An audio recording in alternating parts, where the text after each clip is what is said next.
This video is sponsored by the Patriot Gold Group. President Trump took the oath of office as the Western world was fighting the global war on terror, primarily in Iraq, Syria, and Afghanistan. He saw the tensions growing in Asia. He also saw major issues among the population following the years of division sown by the Obama administration, never-ending wars, as well as bad deals made with foreign nations. He was about to change all that. What did Trump do to alter U.S. foreign policy? How did he handle the deep state operations against him? How did he create the lowest unemployment in our history and give us the greatest economy? How did he put the world's bad actors in check? Hello, I'm Colin Heaton, military veteran, historian, author, and welcome to this episode of Forgotten History.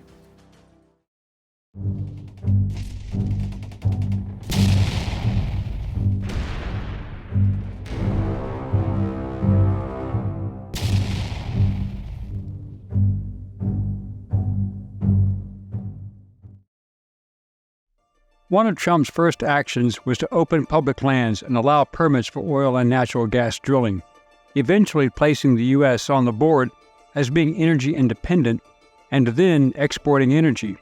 But the media was waiting.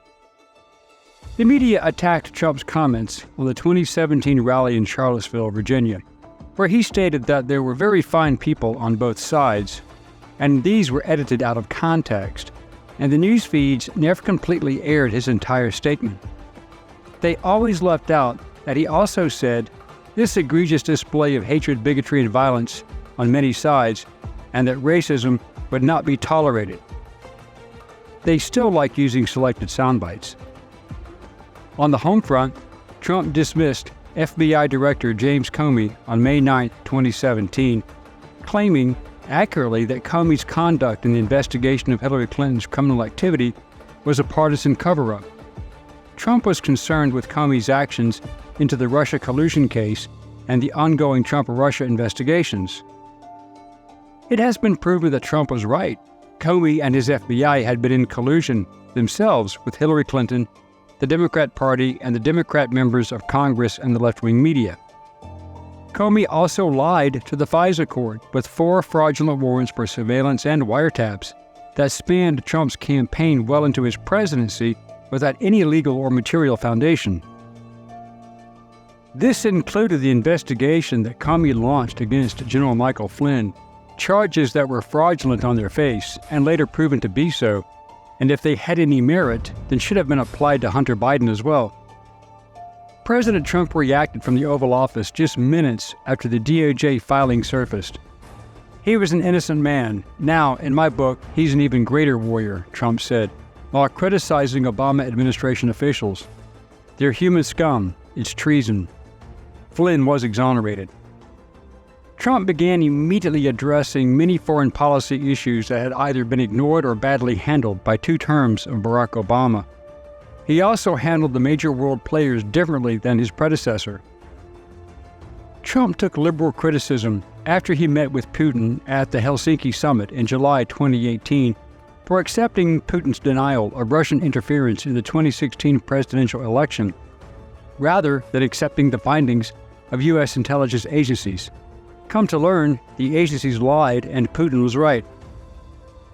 Ironically, Trump was vilified by the media when he failed to accept the alleged Russian bounties offered to Taliban fighters for attacking American soldiers in Afghanistan, with Putin saying both that he doubted the intelligence and that he was not briefed on it. Later, we learned that it was a mainstream media lie. There was no Russian bounty. There's 2 things Goldman Sachs, Bank of America, and JP Morgan agree upon. The Fed will cut rates in 2024 and record high gold prices in 2024. If you're in the stock market, rate cuts should scare you. Rate cuts are really bad news, looking like good news. The 3 biggest Fed drops in the S&P were in 1929, 2000, and 2007, all happening after the first Fed rate cut. Meanwhile, gold soared. As we go into an election year, there is a heightened threat of uncertainty. Isn't it time you protected your retirement with gold? Call the proud Americans of the Patriot Gold Group today before it's too late. Mention forgotten history, and you'll always get best-in-class service from Patriots protecting Patriots. The Patriot Gold Group has the no-fee-for-life IRA, where your IRA or 401k can be in physical gold and silver, and you may be eligible for the no-fee-for-life IRA on qualifying rollovers. So, call 888-925-1970 for a free investor guide today. The Patriot Gold Group is Consumer Affairs' top-rated gold IRA dealer 7 years in a row. Call 888-925-1970 now.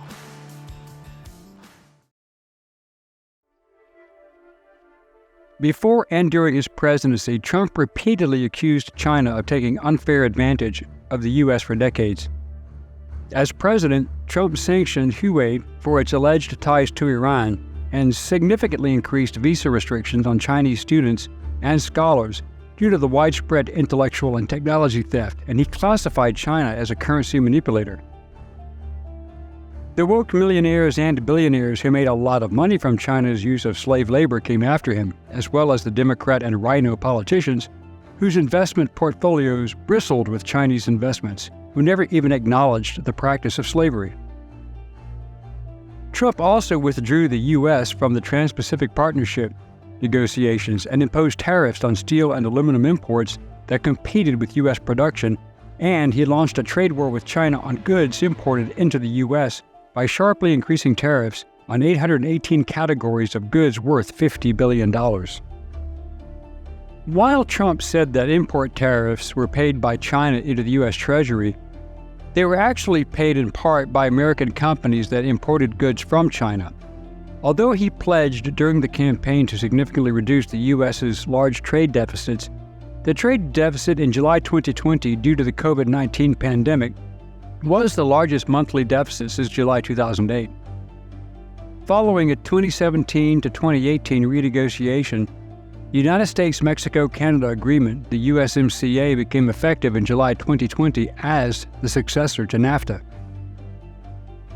He also put into effect the corporate and personal tax breaks that benefited every American, as companies then had greater financial ability to expand and hire workers, as well as companies that began returning to the U.S. from overseas to take advantage of the incentives.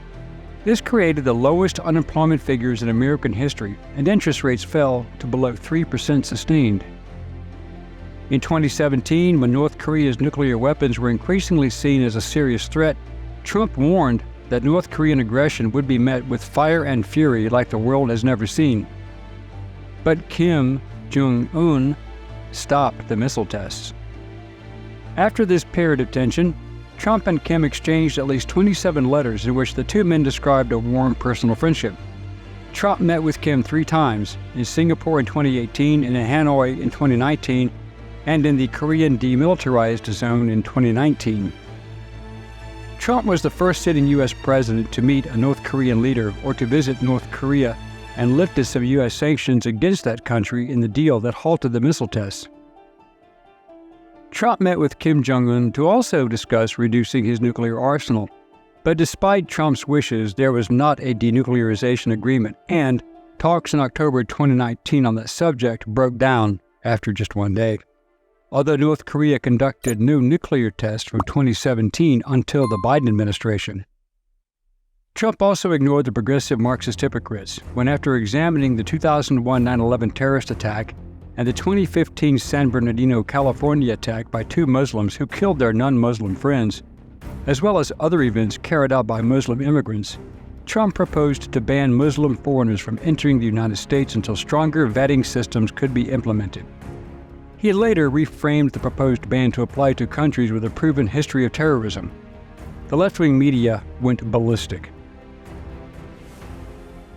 On January 27, 2017, Trump signed Executive Order 13769, which suspended admission of refugees for 120 days and denied entry to citizens of Iraq, Iran, Libya, Somalia, Sudan, Syria, and Yemen for 90 days, citing security reasons.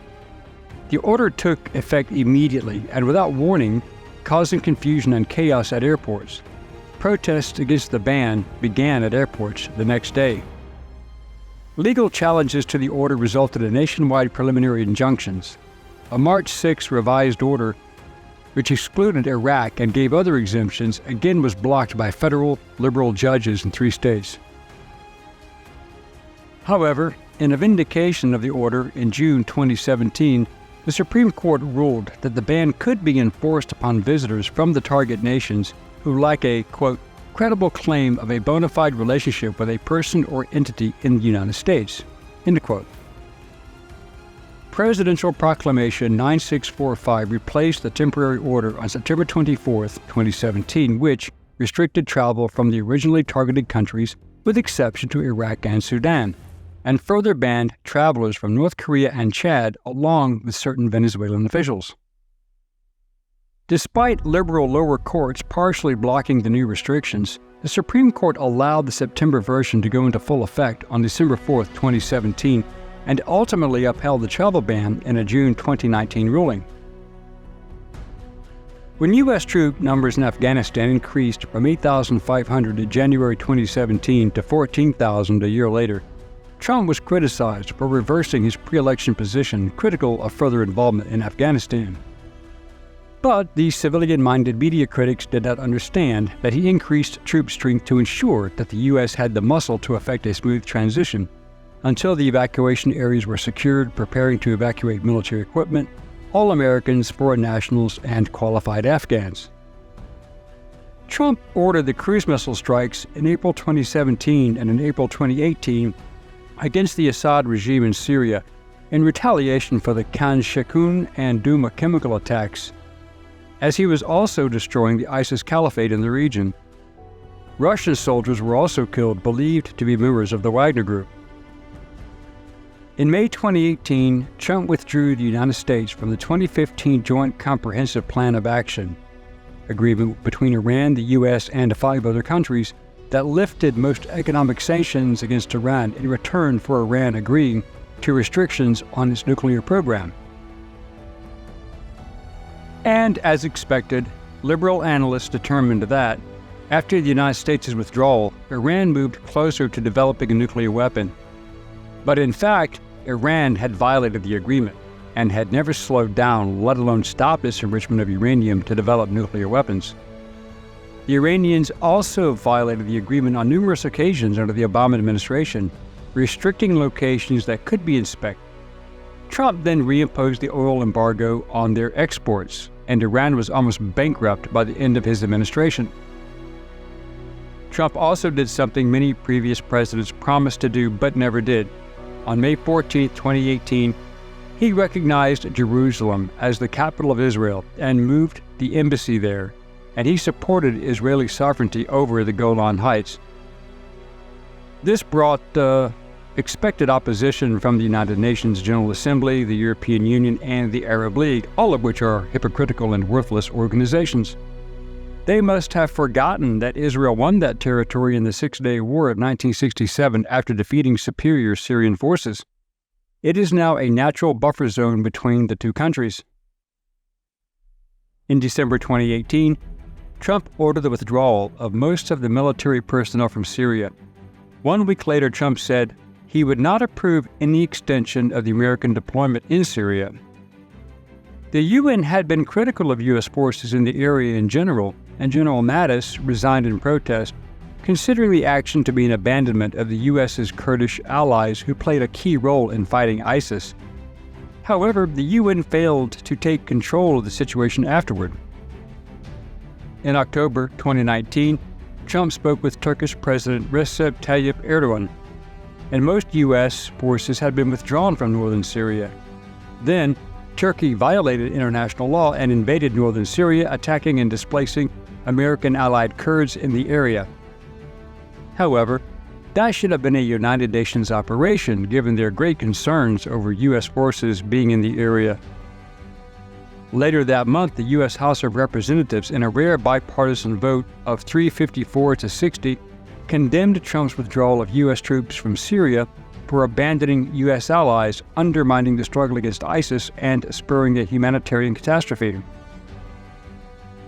ISIS was effectively broken by that point anyway, and the mainstream media that condemned Trump for the attacks against ISIS then attacked him for pulling out troops who had been removing ISIS.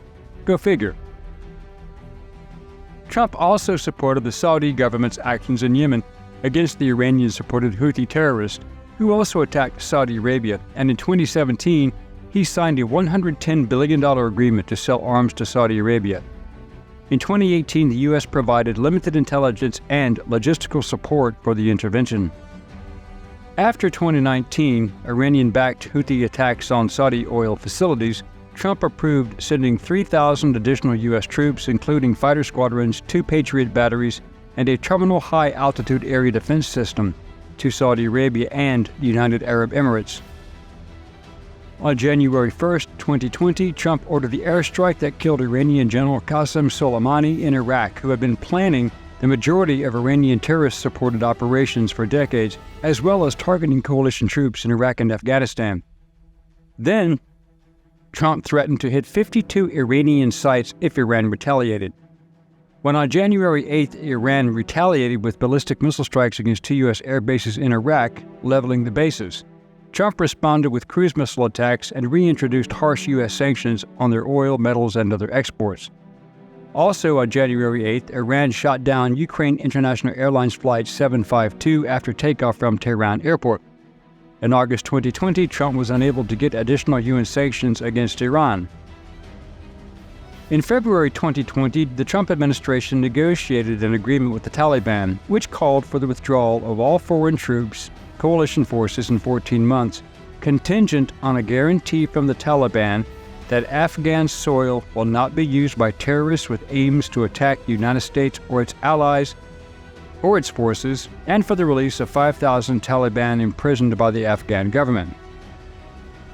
By the end of Trump's term, 5,000 Taliban had been released, and despite the Taliban continuing attacks on Afghan forces and integrating al-Qaeda members into its leadership, U.S. troops were not touched for the last 18 months of his administration, and that force was reduced to 2,500. But for the last 18 months of his presidency, the impact was felt, and soldiers were safe. In July 2020, in response to international concerns, the Trump administration imposed sanctions and visa restrictions against senior Chinese officials in response to their expanded mass slave labor camps, holding more than 1 million of the country's Uyghur Muslim ethnic minority. See our video on that issue and the corporations benefiting from slave labor.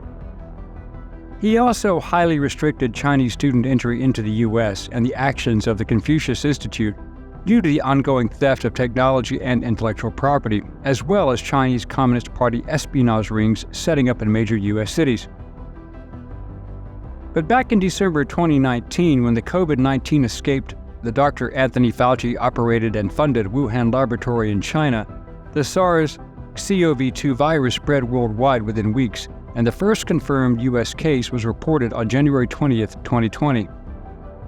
The White House Coronavirus Task Force was formed on January 29th, 2020. The media had a field day and started their disinformation campaign.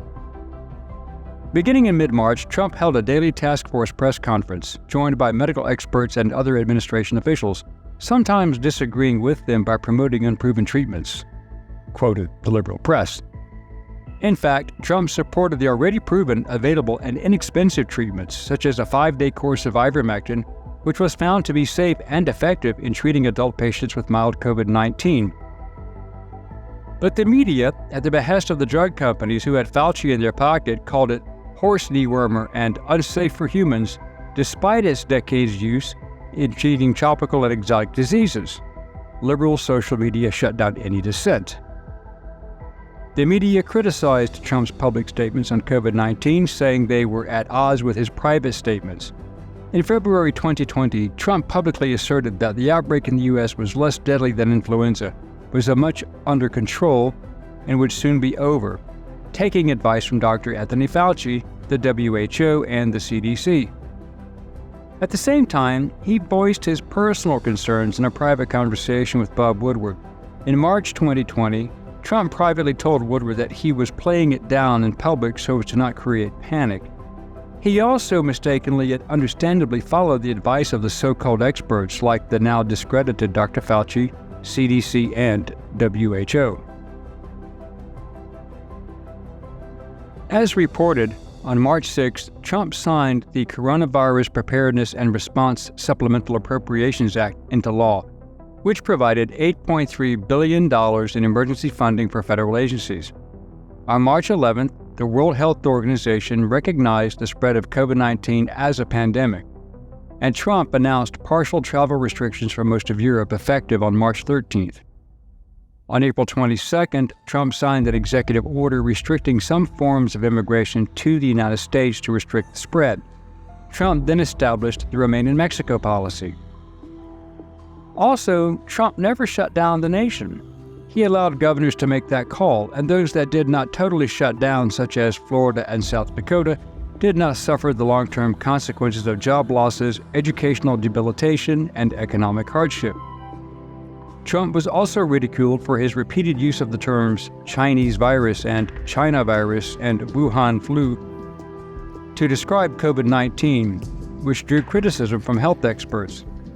Ironically, none of these experts balked at the use of the terms Spanish flu, Legionnaire's disease, or German measles.